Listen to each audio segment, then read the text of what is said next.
Alrighty, hey gang, welcome back you guys.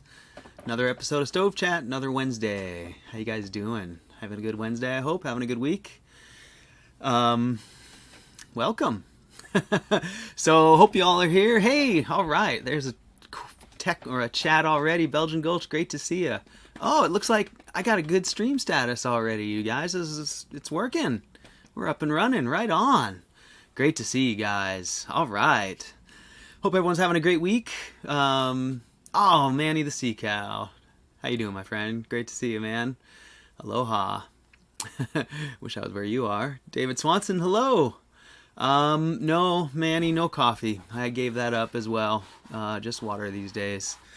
Been quite a few years, actually, now since I've had anything but water. Hey, Hugh.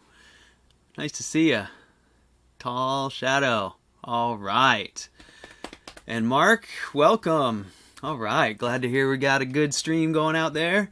Awesome, you guys. Hey, this is going so well, you guys. I'm so thankful for all you guys. It looks like we've got a good group here already today, and the stream is working. Stoked. So I got a few things on the agenda today. Not much. We got a few email questions, as usual. Thanks for those, everybody who sent them in. Hey, Walt, how you doing, man? Good to see you. So let's see, where shall we start? It's definitely warm outside here. It probably is where you guys are, even warmer, I would guess. So it's not really burning season, but I've still been thinking about it a little bit. I definitely have been chatting with you guys, getting emails, talking about new builds, and that's always fun, right? Like getting to plan new builds and go over stuff with you guys. So I'm not sure if Josh is here today, but we went through some of his new build stuff a few weeks ago and got some cool stuff there to share. So yeah, so there's some cool stuff coming down the pipe. Let's see, to start off, I wanted to address a question that I got from Dan, Positive Aspect, regarding the boiler. And this is going to tie into something I kind of want to discuss a little bit more at length. And it's something we talk about often here. But there was a couple questions, and there's some stuff I could clear up a little bit. So hey, Augustus, good to see you, my friend. Glad you're here. Thanks for being here. So Dan was asking me. Dan purchased the boiler plan from me, and he has other plan sets of mine, I believe, and is familiar with my plans. And when he got the plan set, he said, oh, this one has the split brick core in there. I was planning on using the CFB, and he was curious as to why I used the split brick core in the boiler when I so often, tout the benefits of the CFB core. And so I wanted to talk about that a little bit, and then I wanted to comment on, I don't know if Pete, if you're here today, but I saw that your pizza oven thread on Donkey's board, and I just wanted to go over some of the comments there, because there was some good stuff in there, and I really enjoyed reading it, and really appreciate all you guys sharing all that information. So first off, Dan's question, why did I use the split brick core in my Walker boiler? And it's a really simple answer. You guys know I always talk about the compromises between the CFB and the split brick core. There isn't really, I don't think, a strong winner. It really depends on your goals. Well, in the case of the boiler, quick startup isn't necessarily a primary goal. Hey, Rich, good to see you. And the reason for that is because when the whole thing is cold, startup is limited by that water tank. You just can't start up quickly because you have such a giant mass of water in there cooling things down. On top of that, that water mass, once it's warm, will always sort of initiate good starting draft. Now, that isn't to say that a ceramic fiberboard core wouldn't still have some advantages. It would. But the biggest issue is that in order to make that build as simple build as possible, that water tank is just set right on top of the oven deck, which is basically carried by the core. So in the case of the boiler, the core actually does provide some support to the structure above it. Not much. Most of the weight is carried around the perimeter, but there is some weight being carried straight down through that core. So in the boiler, I chose, now in a lot of my other stoves, like in the Tiny you see right there, that core is suspended. I used a shelf as essentially to carry that core. But in the case of the water heater, I just figured why bother trying to over-engineer this thing? We've got a lot of water sitting right there. It's, I think we figured out 140-ish pounds. And so it makes sense for me to just go with the simple core that's available to everyone and set that weight of that thing right on top of the core. So that's the main reason why that core is used in the boiler. The other side of that is that, I wanted to go back to Pete's thread, because Pete made a great thread about his pizza oven. I got a fly buzzing the microphone, wouldn't you know it?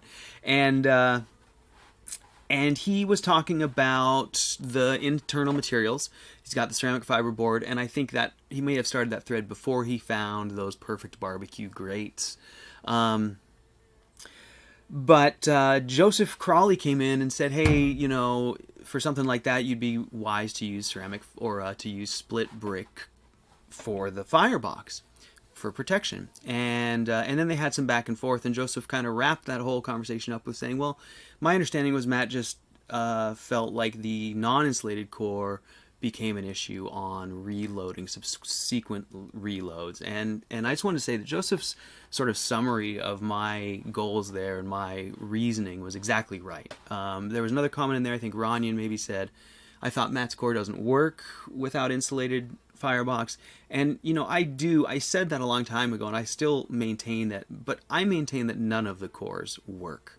And by that I mean they don't work to my goals. They don't meet my standards, and that includes just a standard batch box, and that's why I started to deviate into these highly insulated builds and things like that, because as those fireboxes get hot, when they're high mass fireboxes, they'll create a situation when you load a second load of wood in a hot firebox, they'll just go right to overfueling. Oh, this fly is driving me nuts. He's just flying right around here. They'll instantly create an overfueling situation, so you end up with, when you're burning with a testo, you end up with a really ugly chart. And so when I was working with the testo to achieve, the ultimate burn, insulation makes a big difference. It makes a big difference on startup, and not just insulation, but a lack of mass in the firebox. It makes a big difference in startup, a huge difference in startup. So if quick startups and quick heat up means a lot to you, then insulated firebox is important. And it makes a big difference in temperature, overall cleanliness. But when it comes to just kind of day-to-day use, like Joseph was saying, I think Joseph made the right choice. He was building a stove of mine. It was a tiny stove, and he was building it for a third party, for a customer. He was acting as a contractor. And in that situation, I too would hesitate to just leave people with bare CFB. I think it's fine for me and for knowledgeable users, because you can load gently. Like you guys have seen, I've gotten 2 seasons out of my ceramic fiberboard firebox, and I don't think it's a big deal to replace them. But I just wanted to go over that a little bit and talk about that, because I thought Joseph discussed it with a lot of clarity, and that was really cool. And I also wanted to illustrate, for Dan's sake, why that brick core was chosen for the boiler, and that you certainly can use the CFB core, and you certainly will experience some performance benefits, but whether they come, you have to weigh that with the difficulty of, the build gets more complicated and more difficult. So hope that was explanatory, and looks like the stream status is still okay. I think I might have lost you guys on the comments there. So I'm going to click over to some emails here, and let's get into some questions. So this is from Tall Shadow, and Tall Shadow has 3 great questions, and the first one is regarding Peter's double shoebox. And Peter's double shoebox is such a cool design, and Vortex stove, there are all sort of variations on that theme. It was sort of being developed on Donkey's board over the past few years. Peter really refined it, but I believe it was DC-ish, if I think I got his username correct, who really kind of kicked the whole thing off by starting with a side port. He kind of had a twist on a stove like mine on a Walker core, but he learned that you could put the port in, kind of any which way and get a vortex going, and that sort of kicked off this double box build. They're really cool. So the DSR 2 is what Tall Shadow was asking about, and he says I think Peter got to a certain point in his development where he said it was unstable and prone to overfueling. In previous chats, you brought up solutions to overfueling and wonder if I'm missing the real reason why he abandoned further research. It is a very interesting design, especially to see the double vortex through the viewing window. Yeah, I agree with all of that, Tall Shadow. It is a really interesting design. I think it offers a lot of cool layout opportunities with its interesting shape.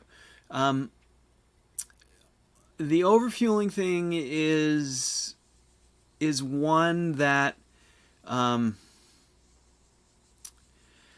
boy, I can summarize it really concisely in terms of what I believe, but I hesitate because it's somewhat, it's not inflammatory, but it's somewhat I sort of doubt, I guess I'm going to say that I doubt the potential of those types of cores ultimately to exceed or even match what's possible with either a standard batch box or my riser list, and there's a pretty solid reason for that, but I can't say for sure that I'm accurate. It's just a gut feeling based on all my experiments.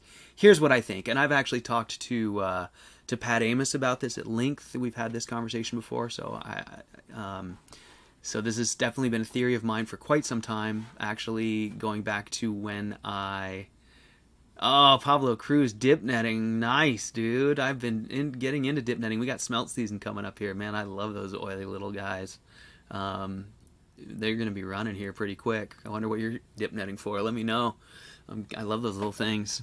So here's the thing. Your standard rocket stove core, whether it's a J or a batch, is a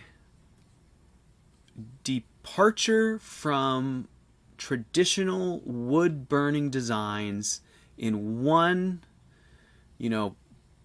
significant feature, with one significant feature that makes that. And it came from people looking at a traditional fire, whether it's in a Franklin box stove or or just an outdoor fire pit. What you see is the fuel, the flames, and the fuel and the heat and the flames exiting the combustion zone rapidly because of the properties of a fire. So you got fuel, air, as it heats up, it's drawing air in, you got fuel and air mixing, and then boom, it's out of the flames and it's out of the mixing zone, combusting zone, and now all your fuel and air that it didn't get burned up is wasted. Oh, you can dip net salmon. Oh, cool, Pablo. Nice. That's awesome. So when people started looking at those fires and started figuring out how can we make this burn cleaner, the answer was, well, can we increase the length of that combustion zone? So this is where we get into Larry Winiarski and rocket stoves, and we get into the idea of time temperature turbulence, right? The fire triangle. And if we can increase the dwell time, then we'll burn more fuel at the same temperature. If we can increase the temperature and the dwell time, then we'll burn more fuel with the same amount of turbulence. If we can increase all three, then we're going to burn even more and more stuff. So a rocket stove is basically a riser on a firebox, right? They have some subtle design differences to affect the turbulence and the airflow, but that's basically what you've got. Is you've got an extension of the combustion zone that's insulated to try to extend your time, to try and increase your temperature, and to try and maximize your turbulence. So that's a rocket stove. And I forgot the question. So I didn't forget the question. I know where I'm going, but oh, right, the double vortex in the abandoning the double shoebox designs. So a long time ago in rocket stove forum world, I had an accidental discovery where I didn't have the overall height to build this design I wanted, and I did what I called the broken riser. And I can't remember if I went up and over at an angle, if I just laid my riser over, but I did something like that. I did what I called a broken riser. And I put my testo on it, and it worked great. It tested awesome. And I started thinking, okay, what's going on here? Well, this is definitely going to be the quickest exit for hot gases. They're going to accelerate the fastest, get to their top speed quicker, and leave the combustion zone more quickly. So if we need this amount of length, to burn them in this amount of time, as I lay it over, it's taking more time. So I have more time in the combustion zone because it's not going as fast. So my temps are the same, so maybe I can shorten this.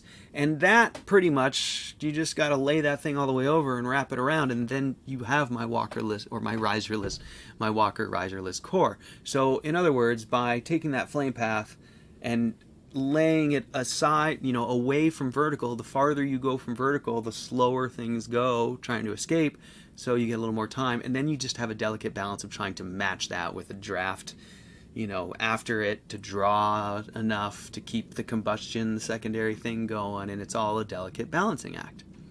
So why do I think that these other designs are prone to overfueling? Well, I think, and I've told Pat this on a few occasions, I think that any vertical firebox design, where the fire escape is just in a vertical flame path, I think you're always going to have a short time component to your fire triangle, and I think you're always going to have it's hard to say, you can't really say you're always going to be at risk of overfueling. What I'm trying to say is you will have a much narrower sweet spot. In other words, that stove will have a perfect draft, a perfect velocity through the firebox that burns things just enough so that they're burned completely when they go through there, but not so much that it gets so hot that they speed and race out of there. In a stove like that with a vertical configuration, the hotter it gets, the faster it goes. Your range of where you can burn cleanly is narrow, and that was really my biggest frustration with batch boxes in general when I started going down the path towards my riserless, was I was willing to give up a little bit of ultimate efficiency for a much broader range of high efficiency. I think that's actually one of the most concise ways I've ever been able to put that. Because Peter's batch box, Peter, I always say, is a drag racer. He wants to hit 99.9% efficiency on that one perfect burn in a testing type situation. And, he burns in his house in a testing type, situation, but I don't. I burn here with no insulation, and I burn, one load after another. And when I was testing the way I burn with my Testo, regular batch boxes designed to peak at a maximum performance, they don't perform well across a broad range. So with a double shoebox or any vertical design, I feel like as soon as you start to ramp it up, you just kind of go into overdrive and you speed those gases out of there before they have a chance to really combust all the way. I think you start to extend the mixing features. What was a short double vortex becomes a long double vortex, elongated, and as velocities start to increase, and some of it starts to get out before it gets mixed. So that's my take on it. Again, I don't have any science there. What you can see is that in the development process, what did they do to start getting better results? They started to slow it down. They started to put speed control elements in that design at the end, right? Didn't Peter's last iteration was like a stumbling block or something, he called it, to slow down what was going on when you leave the stove. Now, if you look at my riserless core, you'll see I have the firebox. There's the hard right 180-degree corner that actually acts as the port. That's the initial turbulence. But then you go through the combustion chamber, which would be like the riser of another stove. But at the end of that, there's another port, which acts as that same kind of rate limiter. Let's say it's a speed governor. And then no matter how hot you get, because I don't have as much vertical rise, because I have those gate points, it just seems to be able to, like I said, have a broader range of burning. Maybe not at as high of an efficiency peak, but I think higher net overall. So that's my take on it. So Tall Shadow says, description is great to better understand the basics. Yeah, again, this is just my intuition. But looking at what they've done with their design, like I said, stumbling block, trying to slow it down, looking at Vortex's testo charts, you can kind of clearly see when the thing comes into its own. I feel like that's probably the take on those, and that they're great, but that probably is always going to be sort of the nature of their performance. So Belgian Gulch says the feed is working. That's awesome. I'm glad to hear that. So Augustus Smoothly, I want to go back to your comment. He says, I put a 5-minute riser on top of my chimenea and it reduced smoke by about 90%. That is unreal. That is amazing, Augustus. So I hope you saw my reply. I remember that you asked that question right as I was shutting the stream down a few weeks ago. And I said, I do think it'll make a difference, although I wouldn't have anticipated that much of a difference. But that's amazing. And that's a really good illustration, you guys, of what I was just saying. Really a rocket stove is an insulated riser, on top of a firebox. And so the 5-minute riser on top of the chimenea, reducing smoke by 90%. What a deal. Like, how much of a better patio, deal is that? It seems like there's opportunity there for sure. Like someone could capitalize on the green market, right? And make some cleaner patio burners. Pretty cool, Augustus. Good going there. So let's go back to these questions here. Felicia, welcome Felicia, by the way. Nice to see you. 5-minute riser is a simple way of constructing a riser where you use a oversized single wall flue pipe. Like if you were going to build an 8-inch stove, you'd use if you were going to build a 6-inch stove or a stove with a 6-inch chimney, you would use an 8-inch flue pipe, and then you line the inside with ceramic wool or ceramic blanket. Ceramic blanket is pretty easily found, sometimes even at Home Depot and Walmart. It's pretty affordable, and you can just wrap that stuff in there. It'll just hold itself in there with tension, and you're done. You got an awesome, highly insulated riser with almost no construction. So that's the 5-minute riser. So another question here, Tall Shadow, thank you very much, by the way. Great content questions here. So he asks about ceramic glass. And he says, the ceramic glass salvaged from old kitchen ranges is often a dark amber color and filled with divots, which makes use as a viewing window unfavorable. Have you ever run into salvaged ceramic glass that is clear? And you're welcome, Felicia. No, Tall Shadow, I have not ever run into salvaged ceramic glass from a cooking range that is clear. Now, that's not actually entire. I shouldn't say no. I have run into clear ceramic glass that is salvaged, and it's always out of a wood burner. So it's going to be like an old fireplace, grate, I guess, those windowed grates. Old wood stove windows will typically be ceramic glass.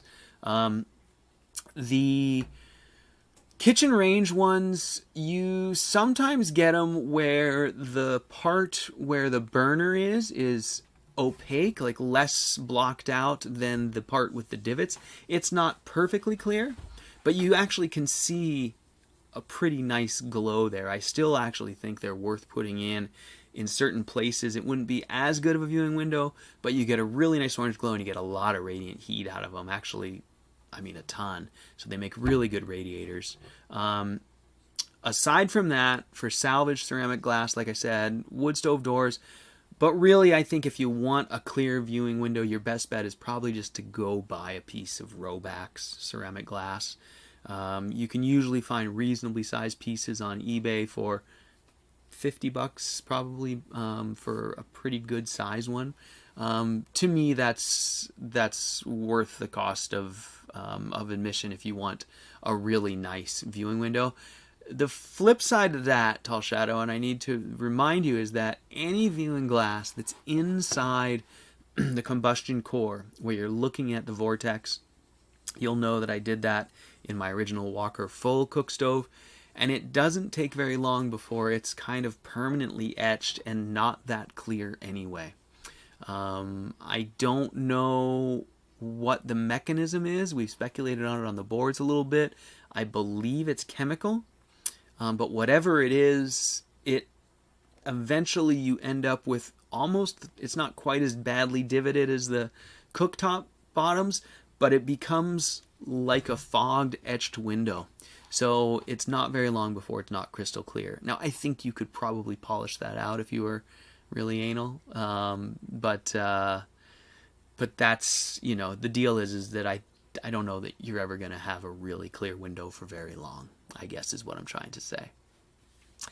So hopefully that answers that on glass. I'm not sure how many of you guys have experimented with glass, but it is an awesome material. It does a lot of stuff. You'd be surprised. Oh, here's Rich says, last week we talked about putting glass on top of a barrel. Could Robax work in that application? Yes, Rich. As a matter of fact, when I've done glass on top of a barrel, that's almost always what I've used, and it's Robax with a B. Robax with a B.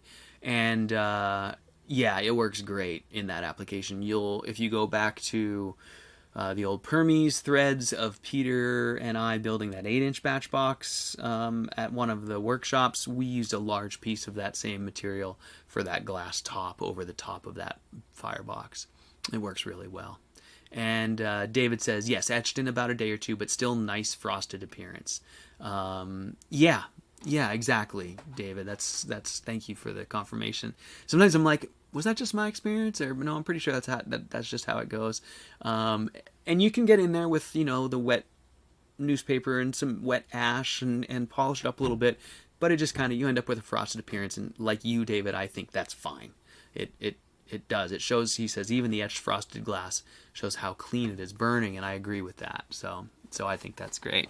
So Augustus says you have a link to a pretty good sized piece of glass from Amazon in the video links. That's right, Augustus. I had forgotten that I had found it on Amazon the last time I looked. I used to buy it on eBay, and since that was many years ago, and in the last few years now, we've started to have good suppliers for this stuff on Amazon. So yeah, you can find Robax on Amazon. You can actually check my Bro Audio Amazon store, as Augustus says, and I do have some links there for.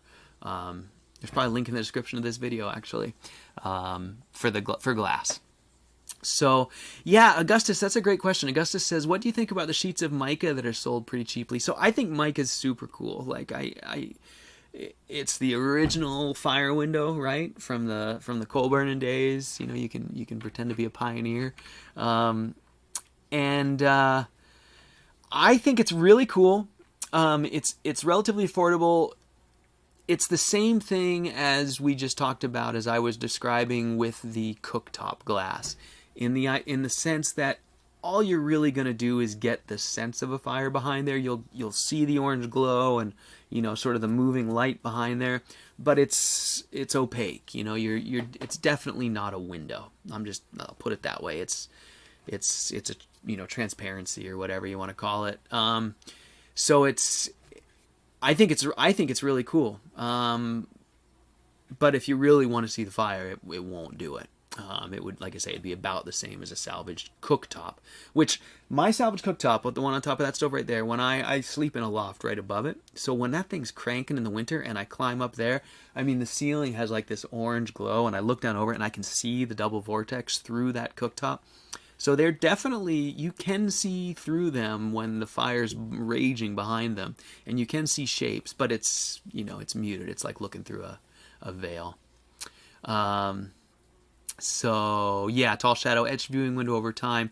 You don't want to spend too much time trying to make it perfect. You don't want to agonize too much about, cleanliness or anything like that. So I think you kind of have two choices. You have like the cooktop, dimples, mica, anything along those lines, which is going to be sort of a lovely glow, and you'll get the heat. Don't forget that it's a radiator still as well. That's an important part of those functions, is that it's going to throw heat into the room horizontally, which is important, in a stove like this. If you wanted to get heat out down low this way, it helps to have a window like where David Swanson, next to the Firebox door there. It helps to get heat out by throwing it out into the room that way. So in the case of David's build, tucked back into a fireplace, it's brilliant. It brings the heat into the room. So I do think that the regular cooktops and mica are good for that application, but it's not a window. If you really want to see it, you got to go with the Robax and just plan on it to be getting etched. But when the fire is raging, there's nothing ain't nothing gonna block that view. Like you can't get anywhere near it, right? And as David will confirm, it's a great place to toast your bread or whatever. It just throws out so much infrared that it does make a great toaster. I had a little, in my full cook stove, I had a little wire bread rack toaster that I could hang off the top, and it would hang down right in front of the window, and it was a good toaster. So there you go. So let's see. Adding a full load of wood to the hot stove darkens the glass for a few minutes, but then it burns off. Yeah, that's exactly how that usually unfolds, David. So yeah, great confirmation. Good stuff, you guys. So one more question here in the emails. So the question, this is again from Tall Shadow. It says, I have heard you say that the coaling phase is typically the dirtiest part of the burn. Could you explain this a bit further, please? What makes it dirty? I don't ever remember seeing any visible smoke from the chimney during any of my coaling phases, perhaps invisible gases. Yeah, so, and again, I, like to run, just say stuff, and I can't say 100% for sure. My phrasing is not accurate, is what I'm trying to say. It's hyperbole to say that it's the dirtiest part of the burn. If we were going to talk about specific elements of dirtiness, then I think you could say that. And I think in that instance, what I mean when I say that it's the dirtiest part of the burn is that when I'm measuring with my testo, the one line that I'm really watching is carbon monoxide, because to me, that's an indicator of available fuel. And if you can get it down to 0, then you are combusting. It's a proxy for, if you can burn all of that, then you're pretty much burning everything below it in terms of combustible temperature, and you're pretty much burning all of the combustible fuel. That's a loose measurement. But at any rate, carbon monoxide for me is my number one goal. I shoot for that flat line on the testo of 0 parts per million or below 10. And so when I say the coaling phase is the dirtiest part of the burn, it's because that's when carbon monoxide spikes. It just absolutely goes through the roof in the coaling phase. I don't entirely know. I'm going to say it's just because you've reduced the fuel to basically a little lump of carbon. It's still hot enough to be giving off, to be oxidizing that carbon, but it's nowhere near hot enough to be burning anything else, to be combusting any of that fuel once it leaves, once it converts to carbon monoxide. So coaling is, to the testo, the dirtiest phase, in my opinion. And it is a time, basically smoldering is what, people have done with box stoves, the old style box stoves forever. And while that's not coaling, it's comparable, right? Like just the idea of having wood hot enough to off-gas fuel, but there's nowhere near enough heat to burn any of that off-gassed fuel. And that's essentially what you get when you get to coaling phase. You've already burned off a lot of the volatiles, so it isn't like a smoky, dirty kind of burn, but you're still giving off just a ton of carbon monoxide. Always learning. Nice to see you. Glad you're here. So, that's really why we call it the dirtiest part of the burn. And in a lot of, big open fireboxes, you can have those coals just kind of sit, big classic wood stove fireboxes, they're just kind of spread out all over, and it's an uninsulated firebox, so the heat's getting coaling, like coals, C-O-A-L-Q. So the big firebox is all a metal firebox, so it's just pulling the heat away from the coals, so they can't continue to burn. And so you end up with just this big, cold, carbon monoxide generating box. And if your firebox is insulated like ours, like on a small batch box rocket stove, you probably aren't going to have a real long coaling phase. Peter tries to speed it up with his V, which he does. I think that the trade-off of the light, low-mass firebox and the heavy brick firebox, means I don't require the V. At least I don't think it's worth the hassle of the clean out that it brings and all that stuff. But those are why they're there. We talked about that the other day. And yeah, that's the deal, is that really you want to try and maximize your combustion phase and minimize your coaling phase. So, a couple of ways to do that, like we just talked about. You can physically try and pool that stuff together, or you can try and keep it in, materials that are insulated, and not rob heat from it and allow it to combust as hot as it can for as long as it can. Yeah, so there's that. So hope that answers your question, Tall Shadow. That one, there's a lot you can say about cooling phase, and there's a lot of ways people try to address how to deal with it, and it's a tough one. It's one of the things that the big box stoves, why they've gone to those catalytic converters and all that is because they're really running choked down, and they're not coaling, but they're running at almost a smolder. And so their challenge was, how do we get a secondary burn to happen when we're almost smoldering? And yeah, Rich Points has a great point there. He says, at the end of a burn, I like to burn small stuff, and that's a great way to go. Is you just kind of do the opposite of starting a fire, right? You bring it down as well, and you can just use small fuel but burn it really hot, and then you'll continue to keep your fire in that peak combustion as you ramp down, and by the time you get out of your peak combustion temps, you'll hopefully only have a very tiny bit of coal left because you just used a tiny little bit of fuel for that last stage, as it were. So that's a great one, Rich. Good input there.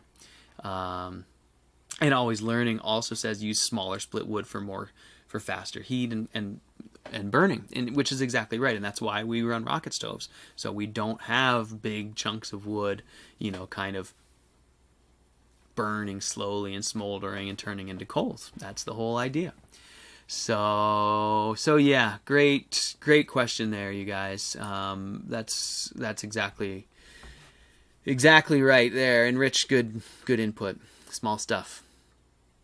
So let's see, I'm going to go back up in the chat here. David Swanson says, I got my glass off eBay, large enough for both the Firebox door and end of the burn riserless, and then cut the glass in half on a tile saw.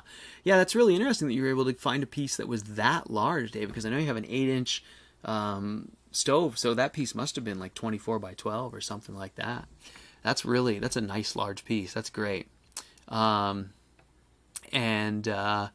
as you noted, the Firebox door glass stays nice and clear, while it's just in the combustion zone where all that turbulence and super high temps are that etching happens. So while the Firebox door glass probably won't etch, the riser area glass will. So Augustus says, I have found that if my wood is too small format, that it fills up the feed tube with coals faster. Is that unique to a J?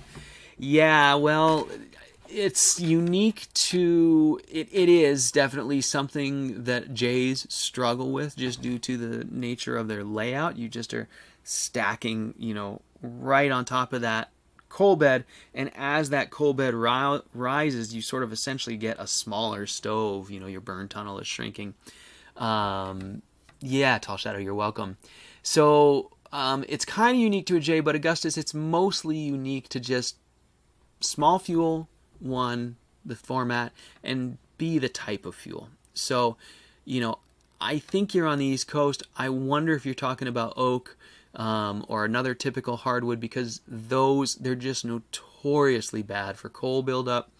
And when wood is small, even though I just said it's good because it'll help you not have the big coals, the downside is that it burns really quick, and you can build a coal bed really quickly with a lot of small loads, one on top of another. So Augustus, I would say probably you might try mixing up fuel. Surprisingly enough, sometimes fuel that people consider not as good tends to be really good for rocket stoves. Like pine can be really a good fuel for a rocket stove if it's really dry, because it does flash and burn so quickly. Out here I use alder, which people don't care for their box stoves, but it's a great rocket stove wood. It burns really, really nice and hot and quick, and it doesn't leave a whole lot of coals compared to some of the other fuels that I use. So that's worth trying some different stuff. If it was oak that you were using, that definitely was a big part of that. And then lastly would just be the dryness, the condition of the wood. So if you can split it small first and then give it like 2 or 3 days and then try your fire, because usually when you split a big piece of wood, it's almost always going to be like 20% plus in the middle, no matter where you are. And splitting it small exposes all that moisture, and then you'll get more coals. So there's maybe some help, but yes, jays can be tough with coals.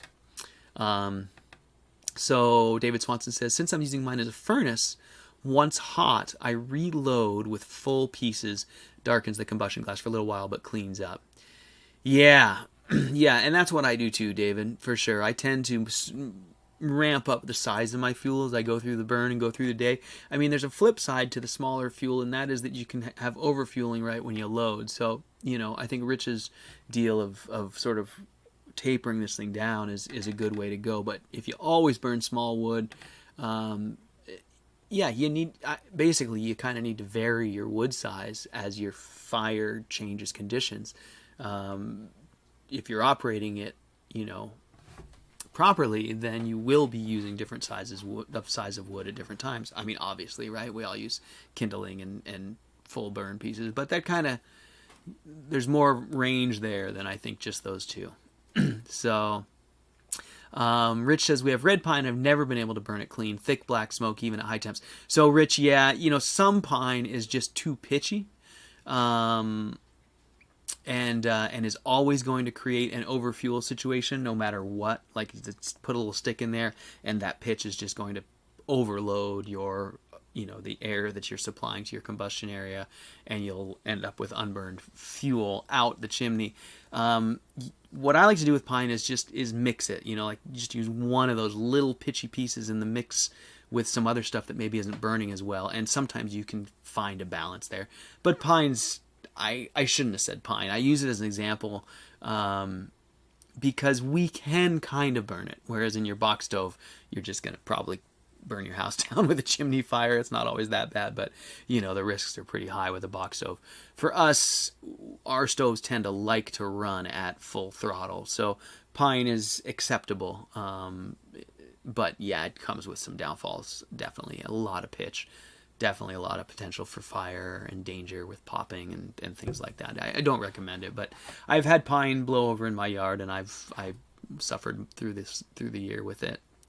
Live and learn, but it does burn. So, but thick black smoke, even at high temps, is definitely a sign of overfueling, and I think that red pine probably has really pitchy. I think you're in Colorado, Rich. I think you probably got some super dry fuel. You might have to worry about things the other way around, right? Like you might need to humidify your fuel a little bit every once in a while. So I wonder if you made any headway on your build, Rich, or if you've had any more thoughts about it. I'm curious to see what you're going to end up doing. It was a really cool photo. Oh, Michigan. Oh, I don't know why I thought Colorado for some reason. Anyways, well, you guys have great wood there in Michigan. You have awesome fuel. Oh, formerly Colorado. Okay, maybe I was looking at an old video or something. That explains it. I was for some reason it stuck in my head that you were in Colorado. So yeah, so I'm curious to see which way you go with your build, Rich. I wanted to, it doesn't look like Josh is here today, but I wanted to touch base on Josh's build.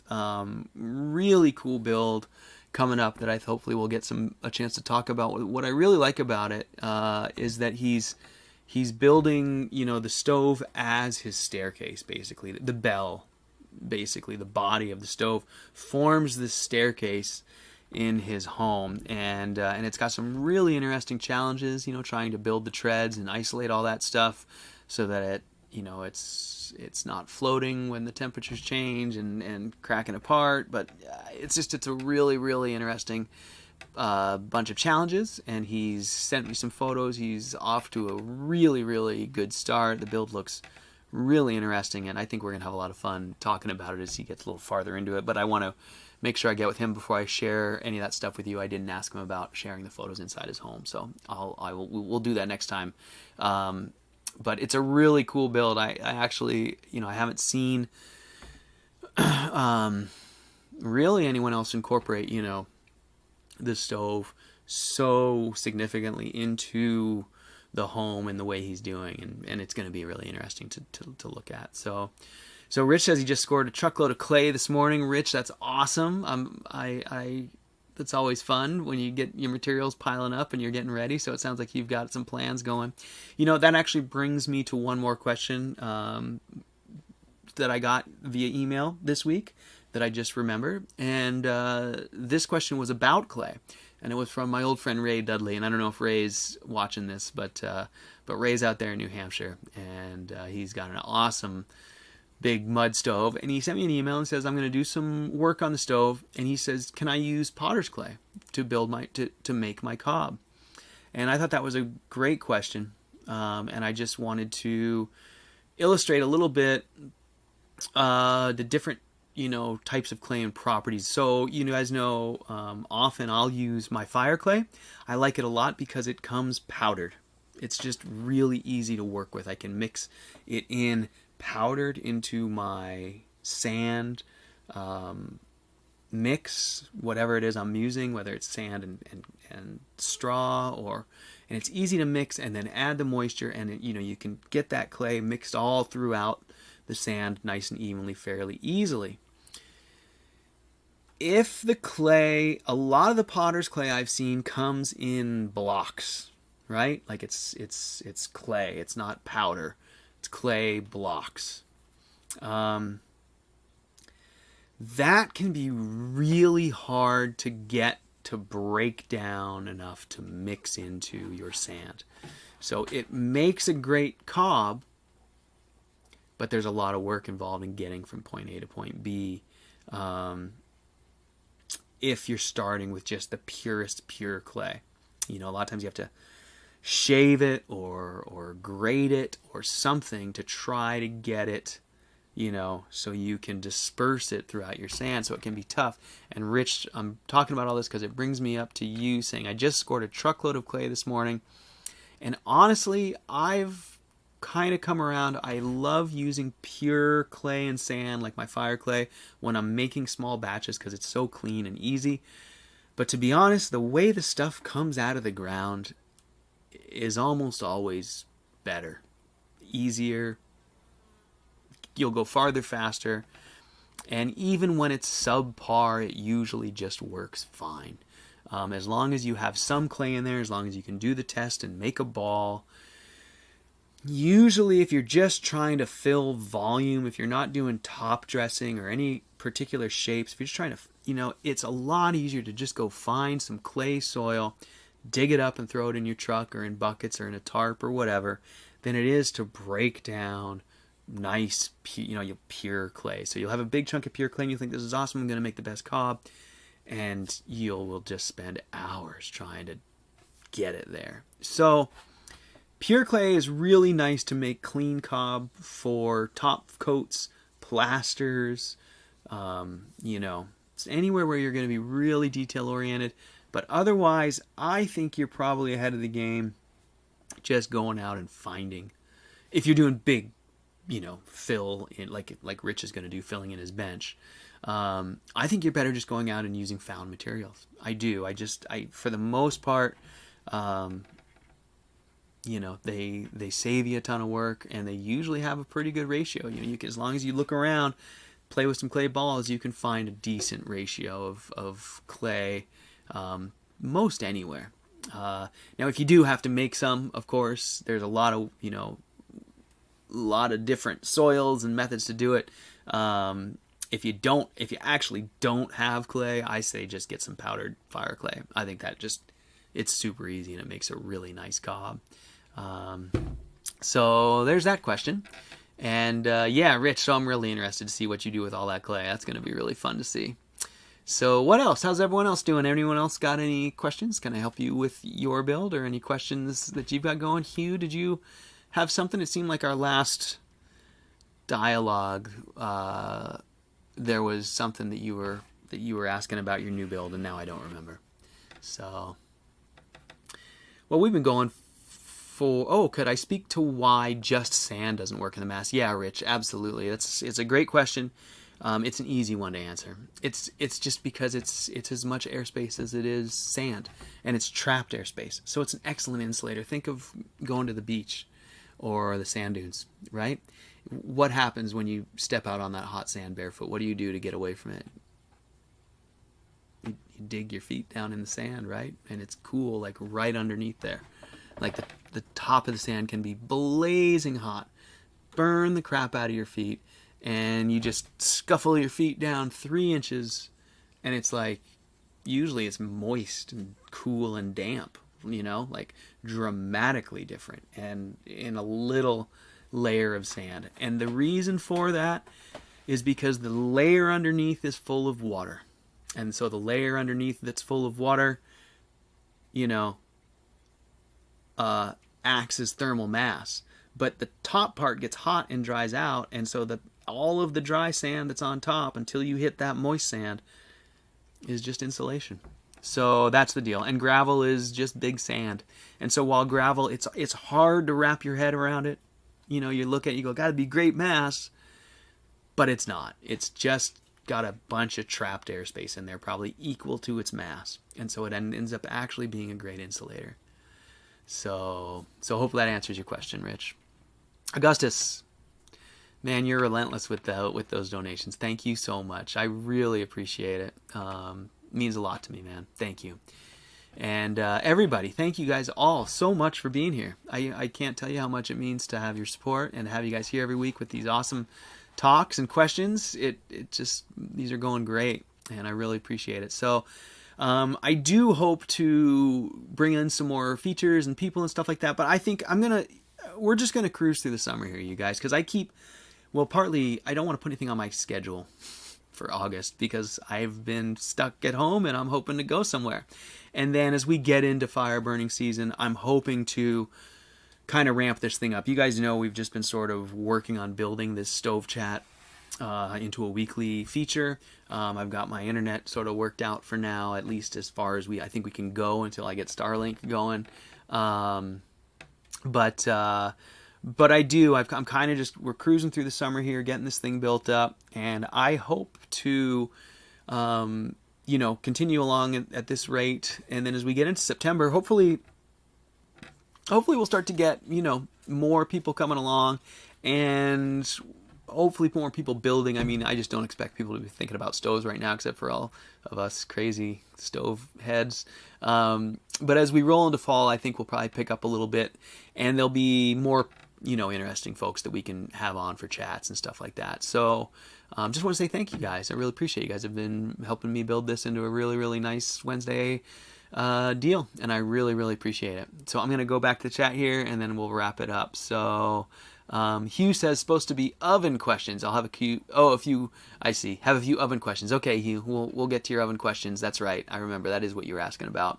And if you want me to, I'll save some for chat. I'll probably respond to you in email too, but let me know if you prefer for me to just answer here. I think I can give you better answers here, but I always try and email back. If you don't specify that it's for stove chat, I'm gonna, send you an email. So, but if you want me to save them for stove chat, I'd be happy to, and I can go in depth and talk your ear off about it the way I do. So Rich, thank you. I was reading your chat. So Rich says the chats haven't reinvigorated my passion for heating and living this way. That's awesome, Rich. I'm glad to hear that. It's really nice to connect with each other, isn't it? Know that we're not alone in our strange passions for burning muddy fire stove things. So appreciate it. Mark says some potters consider trimmings from the wheel a waste product, small pieces easily rehydrated to make slip or carb or mortar. Yeah, for sure, Mark. Don't get me wrong. I wasn't trying to say, don't look at potter's clay. As a matter of fact, I just told my friend Ray that it's a great choice. I just wanted to illustrate that sometimes when you haven't done it before, you'll find the purest clay and you'll think that you've got the mother lode, and then, once you've made it into cob, you'll realize that it maybe isn't always, just so as clear cut as that. But yeah, by all means, don't look a gift horse in the mouth. The best thing about those little potter's clay offcuts and stuff is you can take your normal cob that you dug up that's kind of low clay content, and you can, supercharge it and make it into excellent cob. So there you go. So Always Learning says, think snow. I love wintertime and snow. Always learning, but I am enjoying summer. So I'll split the difference with you. And Hugh, yeah, great. I will. That'd be fun to do it. Just send me some questions and I'll save them for Stove Chat. I appreciate that. And there you go. So that's an hour, you guys. I think I'll try and wrap it up. I don't have, like I said, a real set time, but I think an hour seems like a good target every time. If we go over, that's fine. If we don't fill it up, that's fine too. But here we are, so we might as well wrap it up. And yeah, keep the questions coming, you guys. As those folks come across your path who are building stoves or asking questions, please let them know. We've got a great resource here. Well, we're all together. I mean, it's not just me. It's all of us. So this is an opportunity for a bunch of people, stove heads to get together and collaborate. And so it's a great place, I think, for beginners to come sit in and learn. So please spread the word.